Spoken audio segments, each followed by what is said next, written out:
My mom told me if you can't have a child, we should get divorced, he said.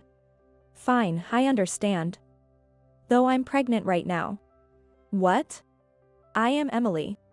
A housewife in my 30s. Living with my husband, a company employee. I met my husband while working at a food-related company. As we talked several times about business dealings, I was completely charmed by his occasional smile and asked him out. When I asked him out, he rejected me, saying, "Sorry, I'm flattered, but I have a girlfriend." However, a month later, he approached me, saying, "I broke up with her, will you go out with me?" Apparently, he started noticing me from the time I confessed, and his girlfriend, sensing something was off, asked, "Did you fall for someone else?" When he agreed with his girlfriend's suggestion of, maybe we should break up, they ended their relationship. I felt guilty for ruining his relationship, but he reassured me with a smile, saying, "It wouldn't have lasted long anyway, don't worry about it." Comforted by him, we got married after dating for 3 years. When we decided to marry, he said, "I'd like to have kids after marriage, so could you be a stay-at-home wife and support me and the children?" At that time, I was working at a somewhat harsh company and didn't want to continue working. So, I followed his suggestion and chose to become a housewife. I decided to support my husband. The transition from a working woman to a housewife was challenging, but I didn't mind. Because our newlywed life was blissful, always at the pinnacle of happiness. Every day was joyful and happy. And the absence of any mother-in-law problems was a significant factor. My husband's parents' house was just a 10-minute walk from our apartment. I initially feared frequent visits and potential harassment, but that turned out to be an unfounded worry. My husband's parents are very kind. Whenever I say, "I have a question," they go out of their way to come to our house and kindly, thoroughly explain things to me. Despite our struggles to have children, they never complained, with my mother-in-law even saying, to me, "You're more precious than a grandchild. I've always wanted a daughter since our family only had men. Please let me continue to cherish you like my own daughter." I adored my mother-in-law and trusted my quiet but reliable father-in-law. But this harmonious relationship only lasted the first few years. As time went by, my once kind in-laws gradually changed. My father-in-law became even quieter, and my mother-in-law seemed like a different person. Or perhaps, this was her true nature. To put it simply, her attitude towards me went from +100 to -100. My mother-in-law has become quite harsh towards me. She frequently visits our house, especially when my husband isn't around, and nags me, repeatedly pressuring me, "Show us our grandchild's face soon. That's your duty as a wife." Previously, she'd said, "Children are gifts from heaven. They'll come naturally when the time is right, so don't rush." Moreover, she compared me to other families, pressuring me, "The lady next door just had a baby. And the one next to her is pregnant. What about you?" But no matter how much she pressured, it was pointless without my husband's willingness. Initially, he wanted children, but a year into our marriage, he lost interest. Even when I tried to initiate intimacy, my husband declined, saying, "I'm too tired, maybe another time," or "Don't disturb me while I'm gaming." Even when I discussed this with my mother-in-law, she didn't understand and kept pushing for a child, increasing my stress day by day. Unable to withstand the attacks from my mother-in-law, I talked to my husband about the pressure to have a grandchild. He casually agreed to try more for a child, saying, "I don't think we need to rush." Despite our efforts, I didn't get pregnant. Moreover, throughout this time, my mother-in-law continuously blamed me, saying, "It's because you're not trying hard enough. My son is not at fault at all." I even suspected that the stress from her was making it harder for me to conceive. Unable to bear the pressure, we finally decided to seek fertility treatment. I thought I could finally relax, but then a different problem arose, troubling me. It was about my husband. Since starting fertility treatment, he became cold towards me, locking himself in his room to play games upon returning from work. And even ignoring me when I tried to talk. It would have been bearable if it was just that, but my husband, who got upset about my spending on crafting materials and took out his work stress on me, became increasingly volatile. Whenever I argued back, he would snap, saying, "Who do you think allows you to live this life? You're just a NEET." And continued his selfish behavior. Even when I told him I quit my job because you wanted me to, he refused to listen. One day, I found him playing games at home during his usual work hours. I asked, "Aren't you going to work?" He replied, "I quit." He had quit his job without telling me. Shocked, I asked why, but he just got angry, saying, "It's my business." I was disgusted with his attitude, but there was nothing I could do about the job he had already quit. Initially, I wasn't panicked about money, thinking we could manage for a while with unemployment benefits and our home savings. However, the stress started building up as my husband showed no interest in finding a new job. After quitting his job, my husband started spending all day at home. I wish he would go outside sometimes, but his hobby is gaming. He hardly ever leaves the house, except to buy cigarettes at the convenience store. Since he stopped working, the amount of time we spend together has significantly increased. In the beginning, this might have been seen positively as more time for affection, but now it's different. Just like with my mother-in-law, the increase in time spent with my husband, whose attitude has changed from +100 to -100, has led to more frequent arguments between us. Gradually, I've realized that even just talking to him is stressful, and we've almost stopped conversing altogether. I wonder if there's any point in continuing this kind of married life, I thought, beginning to feel like I'm reaching my limit with this marriage. I wanted to find a way out of this situation. One day, fed up with his lazy gaming, I confronted him, "You're not a child, stop playing games all day and start looking for a job." He then said, "By the way, my mom told me if you can't have a child, we should get divorced." At that moment, I was thankful to my mother-in-law. It was like she was assisting me. Plus, I was pregnant. I found out after a checkup that day and planned to tell him that night. But not telling him turned out to be the right decision. It meant I could distance myself from my mother-in-law and husband. I said, "Okay, I understand. Here are the divorce papers," and handed him the pre-filled form from my dresser. My husband, apparently not expecting me to agree to the divorce, let alone have prepared divorce papers ready, was shocked and frozen when he saw it, uttering, "What?" His usual domineering attitude was nowhere to be seen. He was that surprised, with a dumbfounded look on his face. He seemed to want to say something but filled in the papers, believing he must obey his mother. He kept glancing at me while filling them in. We agreed to discuss property division later, but we didn't have much to divide. We didn't need to worry much about dividing assets because we hardly had any. In fact, my husband often spent a lot of money on his hobbies.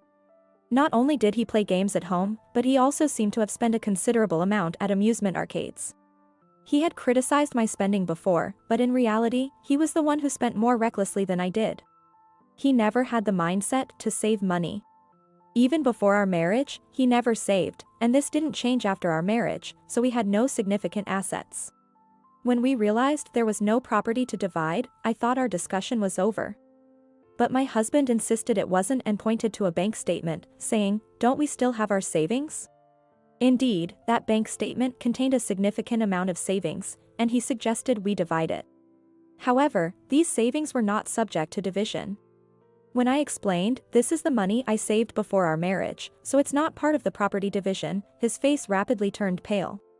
Yet, he argued, "Right, but this apartment should be part of the division, right? I lived here too." I had to reveal the harsh truth to him. "Unfortunately, the apartment is in my name, so you have no rights to it. Besides, I've already put it up for sale. So you can't live here anymore.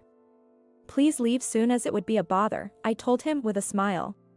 I had been saving for a house, anticipating that this apartment might become too small in the future.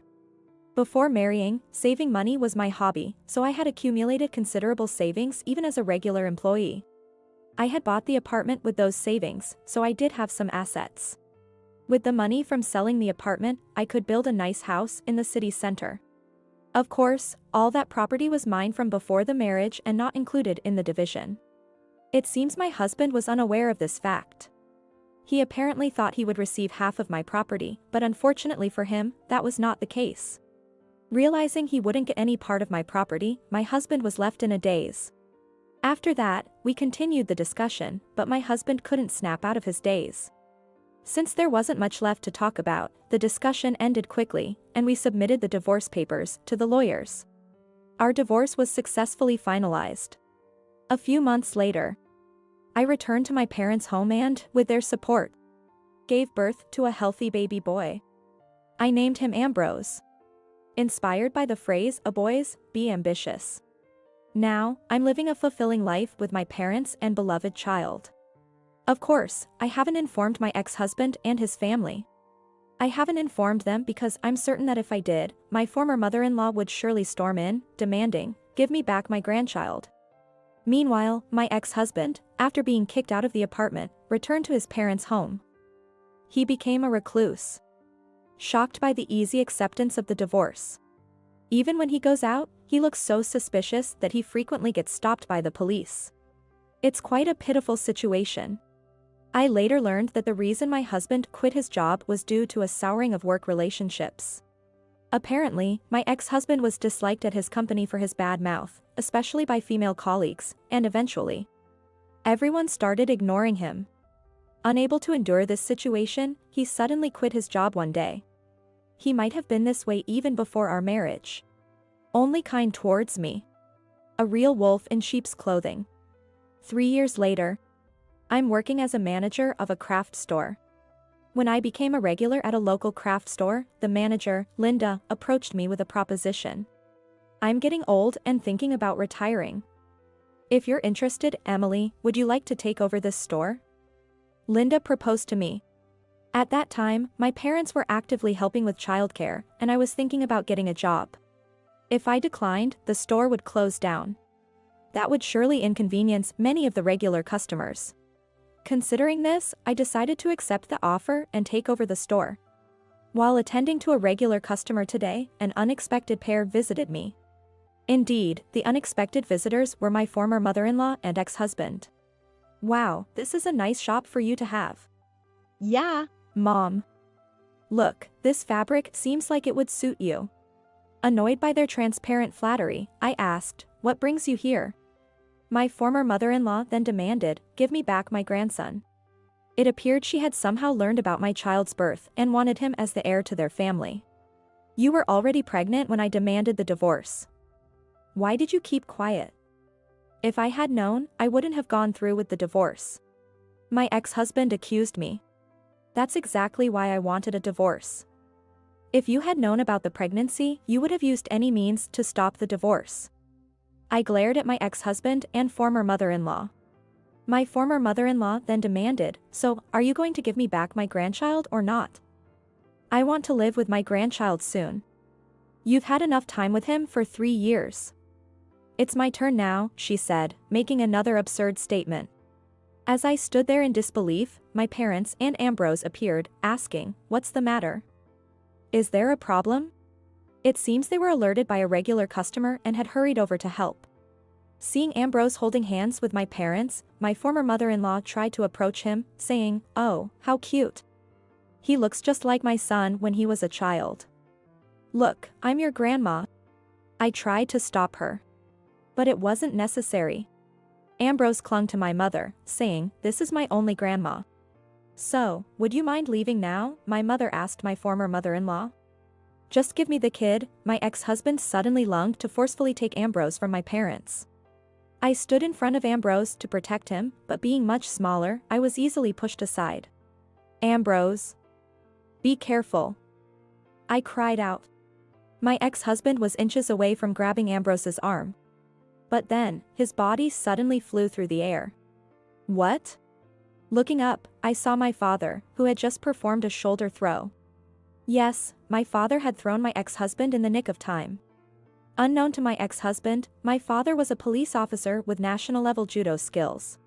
In pain and unable to speak, my ex-husband just looked pitifully at my father. "If you continue to bother my child or grandchild, I'll have to take action," my father warned, showing his police badge. Upon seeing this, my former mother-in-law, pale-faced, quickly pulled my ex-husband away and fled. I don't know what happened to them afterward. And frankly, I don't want to. Several years later, inspired by my father, Ambrose started aspiring to become a police officer. "I'll be a police officer when I grow up. Then I can protect Mom too," he said, working hard in his studies to achieve this goal. He's now unbeaten in judo among his peers, trained by my father. I'm looking forward to watching my son grow into a fine person.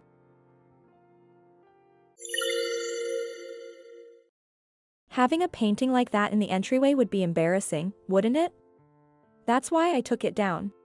My dear painting, casually sold on a flea market app by my daughter-in-law, Michelle, who said this without any remorse. It was a colored pencil drawing of a Gerber my mother made for me on her deathbed. That painting was a keepsake from my late mother. I know. But I can't display an amateur's painting. It's just too embarrassing. Don't you think that's a bit much, even for a daughter-in-law to say? Even when I bravely spoke up, Michelle didn't flinch. Crossing her arms, she glared at me intensely. Lily, you should consider your position. Remember, when you need care in the future, John and I will be the ones looking after you. There it was, her usual trump card. So, you think that gives you the right to just sell off my things? I am John's one and only wife. You should think carefully about how much you'll need our help. With one more glare, Michelle left the entryway, her high-end brand shoes clicking sharply as she walked away. Tomorrow, I will be moving to a new house all by myself. Knowing this, Michelle sold the painting just to spite me. This wasn't the first time my son John and his wife Michelle had sold my belongings without my consent. I was angry, but had resigned myself since I couldn't get them back. But selling my dear mother's keepsake that I cannot forgive. Both Michelle and my son John, who is completely under her thumb, infuriate me. Once I move to my new house tomorrow, I will completely cut ties with my son and his wife. They can live as they please in this old house, with my husband and themselves. I am Lily, a 50-year-old housewife. I've been doing part-time work in a factory while handling all the household chores for many years. Taking care of my family, which included my husband, our only son, and for the last 3 years, my daughter-in-law Michelle as well. 6 months ago, I lost my mother, who raised me all by herself. And she left me a substantial amount of life insurance money. With that, I decided to buy a small, newly built house and separate from my increasingly distant husband. Michelle sold my mother's painting the day before I was to move into that house. When I said I was moving out, my husband just replied with a simple, "Do as you like." Our relationship had grown cold over the years. Neither of us were to blame, it was just inevitable. However, the ones who strongly opposed my move were my son and his wife. Who will do the housework if you leave, Lily? Michelle, you're a housewife too, aren't you? I'm a civil servant, just like John, not a part-timer like you. Michelle's right, Mom. It's ridiculous for a mother to abandon her family. As I was packing, my son and his wife kept complaining. Why buy a house now of all times? It's my money, left to me by my mother. I can spend it however I please. The life insurance money should have been used for the family. Buying a house for yourself is just wasteful. Yeah, you should have shared some of Grandma's insurance money with us. My daughter-in-law, who never washes even a single piece of underwear and prefers to spend her time on dance, yoga, and Italian lessons. All while indulging in branded goods. My son, completely henpecked by her, joining in to scold me. I'm just fed up with it all. On the night of the move, my friend Emma, who lives near my new place, invited me over. Let's have dinner together, she suggested. Today, my husband is out for a drinking party, so it's a perfect time. Thank you. I haven't even unpacked my dishes from the boxes yet. Emma's house is an impressive single-family home. She and her husband built a large house because they are dog lovers and wanted to keep large breeds. Currently, in a corner of the living room, 3 Dobermans are relaxing quietly. While eating the hamburgers Emma made, I shared my troubles about John and Michelle with her. What's with that daughter-in-law? And sorry to say, but your son sounds pitiful. John has always been a bit timid, but now he's completely under his wife's thumb. It's frustrating. A large dog approached me as if to offer comfort and curled up at my feet. Among the 3 Dobermans, it was the female named Daisy. Daisy is much kinder than my own son. My dogs are all smart and well-behaved. I used to be a dog trainer, you know. Emma, who used to be a dog trainer, is very skilled in handling dogs. The 3 dogs present may look big and intimidating, but they're actually gentle and very intelligent. They never attack people, but at Emma's command, they can bark at unwelcome guests with ease. I wish I had a gentle dog like Daisy. Well, why don't you get one? I'll help you train it. Indeed, starting today, I'm free to do whatever I want. I'm about to start a new life in my small, newly built house. That should be enough, right?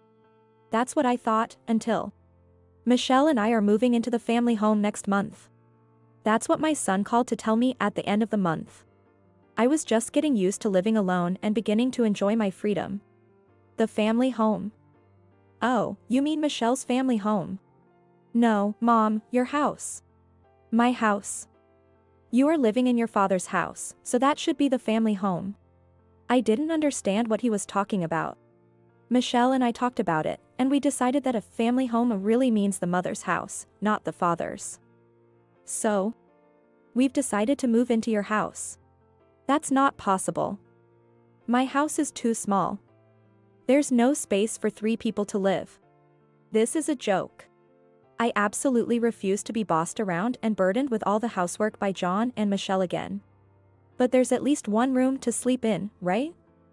You can sleep in a corner of the living room and we'll use that room. Don't be ridiculous. Absolutely not. Me, sleep in a corner of the living room? The very idea makes my head boil with anger. Even if you say no, we're moving in. I'll start by sending some boxes by courier. I'll refuse to accept them. Yeah, I'll figure something out. Anyway, we're moving in, so just be ready. John said this and abruptly hung up the phone. I don't want this. Absolutely not. I can't allow this to happen. The next day, I went to a family restaurant with Emma. I desperately needed someone to talk to. Sorry to say, but they are the worst kind of son and daughter-in-law. While sipping her cafe latte, Emma said this in disbelief. You absolutely must not accept this. You need to firmly refuse. But knowing those two, they might just hire movers and start bringing furniture. I just don't know what to do. I took a sip of my jasmine tea, as if trying to wash away my pathetic feelings. Though it's my favorite tea, it tasted incredibly bitter. Yeah, it would be hard to refuse if movers brought everything. It could even lead to trouble. I need to find a way to make them realize they can't come to my house. I want to teach them a lesson for their rotten attitudes. Maybe we could enlist the help of my pets. Your pets. Her pets are Max, Duke, and Daisy. They are her 3 Dobermans. My pets can bark and growl on command, they can put on a bit of a show. Maybe they could scare them off. True, John has been afraid of dogs since he was a child. Living with a son and daughter-in-law who would sell your mother's keepsake is tough. Let's think of something. Yes, thank you, Emma. Talking with her has lightened my heart a little. However, when I got home, I realized that my son and his wife were serious. There were 2 large cardboard boxes piled up in front of the entrance. John and my belongings. Since you said you would refuse delivery, we brought them ourselves. We'll definitely be moving in next month. So please put them in the house. Michelle. Reading the note attached to the boxes, I felt disheartened. Reluctantly, I brought the boxes inside and opened them to find various personal items of my son and his wife. John's foreign-made watch and leather jacket. Michelle's high-end brand bags, clothes, and shoes. They deliberately left expensive items that I would hesitate to throw away. Their tactics are just too underhanded. Between selling my mother's painting and now this, what do they think of me? Maybe we could enlist the help of my pets. Emma's words from the family restaurant echoed in my head. Ever since I settled into my new home, I've occasionally joined Emma and her dogs for walks. She invites me for a change of scenery. Friends are indeed valuable. I'm truly grateful. Why not just sell their belongings? Your daughter-in-law does it, right? That's true, she even sold the painting my mother left me. At the end of the leash I'm holding, Max, the male dog, looks at me with kind eyes. Still, why are your son and daughter-in-law so eager to live with you, Lily? They're both civil servants and financially stable, they should be able to live on their own. They don't want to do housework, especially Michelle. She's always busy with her hobbies, going out, and watching fashion and makeup videos. So, you've been doing all the housework alone until now? Yes. My husband never does anything, and John is often busy with overtime and business trips. And Michelle, well, you know. I remembered an overheard conversation between my son and his wife on the day I announced I was leaving the house. Who will do the housework if Lily leaves? Well, that would be you. No way, absolutely not. We'll be in trouble if we can't make her do everything. Emma sighed in disbelief as I told her this. A week later, my phone was flooded with calls from Michelle. After dozens of calls, I reluctantly answered. Is your new place a small house? Yes, it is. I've told you that before. John said he saw you walking with 3 big dogs. He was wondering if you could really keep 3 dogs in such a small house. That's when it clicked. Michelle must be afraid of dogs. There are people who fear dogs. John is one of them. They must have been too preoccupied with the dogs to notice Emma with me. I've told you it's a small house. If you're worried, why don't you come and see? We will, yes. We want to check the inside of the house too. Michelle's voice sounded a bit relieved. Maybe she concluded there were no dogs. Anyway, we'll come this Sunday at 10 a.m. She said quickly and hung up. I couldn't help but let out a yes, under my breath. Unintentionally, the counterattack had begun. On Sunday, as expected, John and Michelle came to my house. You actually came. We said we would. Let's go in. Really, Mom, it's all because you whimsically bought a house that we're dealing with this hassle. Exactly. You should have just quietly continued doing the housework as before. Grumbling, the couple took off their shoes and entered the house. Good, this is perfect. I smirked internally and opened the living room door. Whoa. Eek. In the next moment, my son and his wife screamed in unison. There, sitting in the living room, were 2 male Dobermans, Max and Duke. No way. Mom, these dogs. These are my dogs. Aren't they cute? I got them from Emma, a dog trainer who's sitting over there. Emma, who was sitting on the sofa, stood up and smiled warmly. They're well-trained and very sweet. Max, Duke, would you greet our guests? The 2 dogs barked once in unison. No way. Michelle exclaimed in fear. Michelle, overwhelmed by fear, sat down clutching her head. She seemed to have a strong aversion to dogs. Oh, these dogs are adorable. Don't worry. Max, Duke, go play. At Emma's command, the 2 dogs ran towards John and Michelle. The tails wagging, eager to play. Stop, no, I'm scared. Michelle shook her head and began to tremble. Max was only trying to invite her to play, but Michelle couldn't understand that. I'm scared of dogs. Eventually, Michelle started to cry, her face becoming a mess of tears and runny nose. If you're going to live here, you'll need to get along with these dogs. Stop it, please. Her YouTube-researched makeup was ruined. Mascara running, eyeshadow glitter spread down her cheeks. High-end foundation smeared by tears and snot. How would she face the ride home on the train with this face? Mom, do something.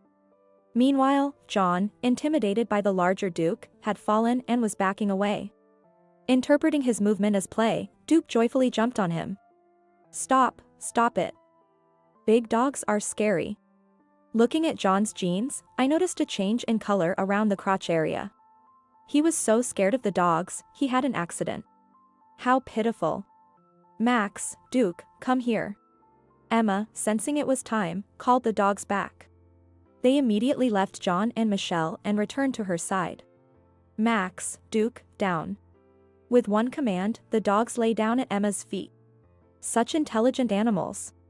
All this time, I was busy with part-time work and house chores, and you didn't lift a finger to help. Then you decide to move into my house as soon as I say I'm leaving. How much more can you belittle your mother? I let out the words I had been holding in as the sobbing couple stood up. I left the house because I was fed up with you too. I am not your housekeeper. But, the dogs. They are well-trained and kinder than you too. Gone was the usual assertive demeanor of John and Michelle. A husband with a wet crotch and a wife with ruined makeup. A fitting pair. And to top it off, selling my precious belongings without permission. I will never forgive you for selling my mother's keepsake painting. I said it all in one breath, then looked at the calmly lying Max and Duke before turning back to my son and his wife. With two big dogs like this, I'd rather not have you here. Yeah, we give up on moving in. So, give us back the stuff we left here last time. Then we'll leave. It's in the next room, still in the boxes. Take them and get out. Pointing to the next room, John and Michelle carefully avoided the dogs as they opened the door to retrieve their belongings. And then... Whoa. Eek. The couple screamed again and fell to the ground. Of course, they would. Beside the cardboard boxes they left in the room sat another Doberman, Daisy. Mom, get the boxes for us. No. You brought them, you take them. Peering into the room, Daisy sat calmly. I can't go near with that dog beside them. Then give up on the boxes. Leave them? My bags and John's watch are in there. You disposed of my precious things without asking, didn't you?